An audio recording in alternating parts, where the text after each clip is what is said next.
Salut. Shalom les amis, shalom à tous et à toutes. Content de vous retrouver. Alors on a un ami de marque, un cher ami, le docteur Sylvain Kouao, qui a fait le voyage de Paris pour venir chez Rabbeinu, qui connaît Rabbeinu depuis plusieurs années et qui a fait le déplacement. Voilà, il est arrivé à Yomouman hier soir et repart cette nuit. Il est venu faire le Tikkun HaKlali, rendre visite à Rabbeinu. Et voilà, alors on a de la chance, Baruch Hashem, d'avoir quelqu'un qui a fait un chemin comme ça. Et voilà, docteur Sylvain Kouao, vous êtes cardiologue, vous opérez aussi, et vous faites les opérations du cœur. Et voilà, je voudrais que vous racontiez un peu votre chemin, comment on arrive cardiologue à Paris, comment on arrive chez Rabbeinu à Ouman. Merci Rav Ifra. Effectivement, je suis docteur Kouao. J'ai commencé mes études de médecine en Afrique, en Côte d'Ivoire, puis au Sénégal. Et c'est au Sénégal que j'ai fait ma thèse. Et après ma thèse, j'ai commencé ma spécialité en cardiologie au CHU Rangueil à Toulouse, à l'époque avec le professeur Jacques Puel ainsi que le professeur Didier Carrier. Et après le CHU de Toulouse, j'ai été aussi formé au CHU d'Arnaud de Villeneuve à Montpellier. Et de là, j'ai été sur Paris où j'ai été formé aussi à Georges Pompidou, à la cardiologie interventionnelle. Ma rencontre avec le Rabbi Naaman date de plusieurs années, plus de 10 ans, puisque à Paris, il fut un moment où je me cherchais sur le plan spirituel.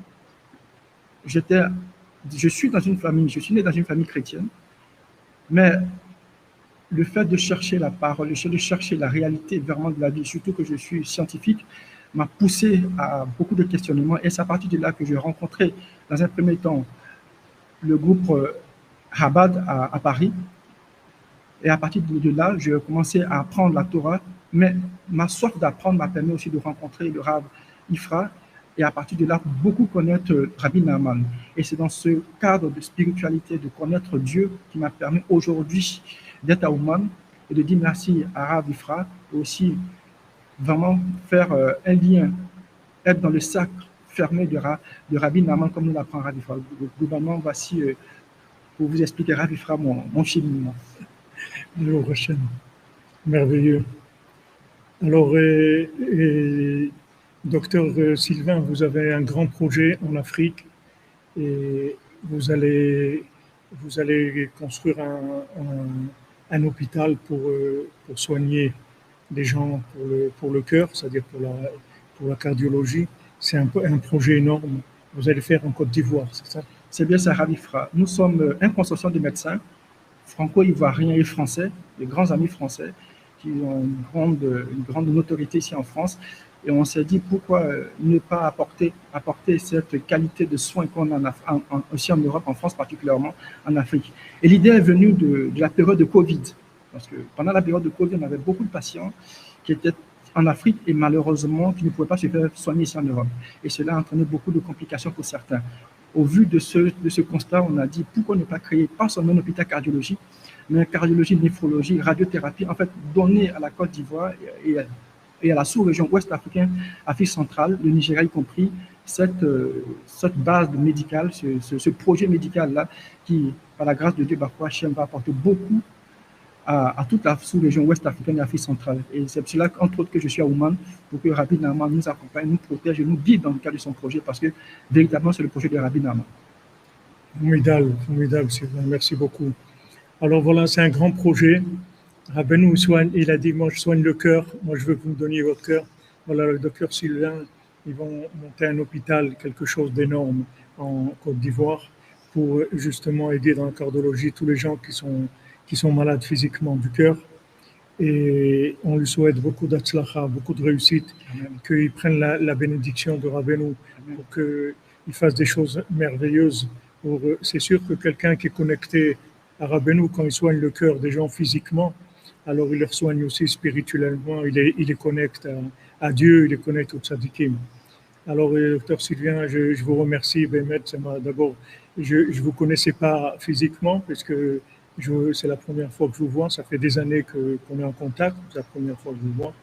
Et c'est très émouvant de voir les chemins de Rabbi Nachman, les interventions, des choses extraordinaires. Voilà, comme vous m'avez raconté ce miracle-là, comme quoi vous regardez Rabbi Nachman sur ordinateur et vous a dit, vous avez pensé que vous devez aller à la synagogue. C'était à Rosh Hashanah. Ouais.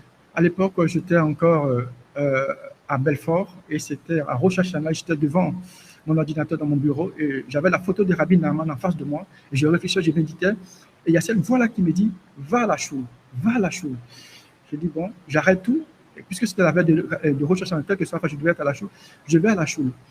Et le rabbin commence à faire les prières de Rosh Hashanah. Et devant moi, en moins de 15 minutes, je vois un monsieur qui tombe, paf, par terre, un arrêt cardiaque. Et sa sœur qui est à côté commence à dire, non, pas lui, pas lui. Pratiquement, un de mes frères est mort à Rosh Hashanah, pas lui encore. Je dis, bon, on appelle le SAMU. Après, le SAMU, on le transfère en cardiologie, en salle de cardiologie interventionnelle, et je l'opère d'une artère qui était bouchée. Et ça m'a renforcé dans ma connexion personnelle avec Rabbi Nachman, qui est un père pour moi et qui me guide. Je peux rencontrer beaucoup d'anecdotes dans ma vie personnelle, dans ma vie étroite et régulière, où véritablement, même quand je cherche une clé, je dis à Rabbi Nachman, mais où est cette clé? À l'instant, à moi-même que je le dis, il me demande où est la clé. Pour vous dire jusqu'à quel point le sadique nous accompagne dans tout ce que nous faisons. Merci, magnifique. Et on précise que ce rabbin-là, il vit toujours. Il vit toujours. Jusqu'à aujourd'hui. Bon, Hachem, qu'il ait une longue vie. Merci beaucoup, Sylvain, pour votre témoignage. Et Bezat Hachem, on espère vous voir au Rosh Hashanah. Et il veut venir en famille. Sa femme, son épouse aussi, elle est très, très branchée. Rabbeinu, elle veut venir au Rosh Hashanah avec son époux, avec le docteur, avec ses enfants. Bezat Hachem. Voilà, les amis, je tenais à partager avec vous parce que il faut savoir que Rabbeinu, il est introduit dans beaucoup d'endroits qu'on ignore complètement. Et on voit la force du tzaddik, la force d'attraction, comment il amène les gens pour les connecter avec Dieu. Bezrat Hashem, beaucoup de réussite, Sylvain, merci pour tout. Et bon retour, et emmène avec toi beaucoup d'énergie du tzaddik que tu vas diffuser autour de toi, Bezrat Hashem. Voilà les amis, on reprend on fait le cours dans un petit moment. Je vais arrêter là parce que je veux que ce soit une vidéo que les gens puissent voir sans la mélanger avec le cours, mais on fait le cours dans un petit moment. Merci à vous, merci d'être là les amis. À tout à l'heure.